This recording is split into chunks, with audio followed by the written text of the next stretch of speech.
مولانا سمیع الحق صاحب یہاں تشریف فرمائیں. میں دارالعلوم حقانیہ میں 8 سال پڑھا ہوں. مفتی غلام الرحمان صاحب میرے ہم سبق ہیں. ایک مرحلہ وہ بھی آیا جو مجھے کچھ بات سونگھی کہ کچھ قوتوں کے ارادے دارالعلوم کے لیے برے ہیں. تو میں نے سب سے پہلے حضرت مولانا کو آگاہ کیا. مولانا فکر مند بھی ہوئے. اور پھر ایک مرحلہ آیا جب میں نے مقتدر قوتوں کو پیغام بھیجا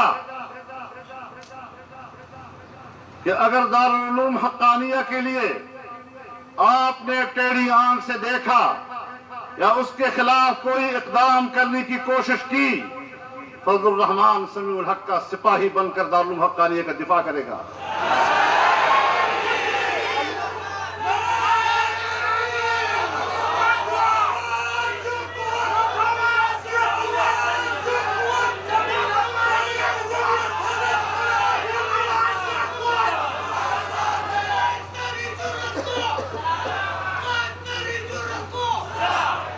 میرے محترم دوستو، مسئلہ صرف جمعیت کا نہیں ہے، مسئلہ امت مسلمہ کا ہے، مسئلہ ہمارے ہر دینی ادارے کا ہے، ہمارے جامع قسم کی دینی کاس کا ہے. اس میں ہمارے چھوٹے چھوٹے اختلافات اور گروہ بندیوں کی کوئی گنجائش نہیں ہے. میں الحمدللہ ثم الحمدللہ اپنے اس فرض کو سمجھتا ہوں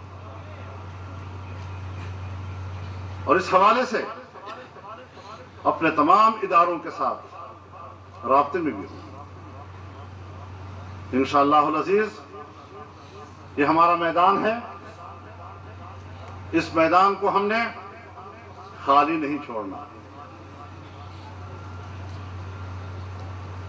ہمتیں نہیں ہارنی.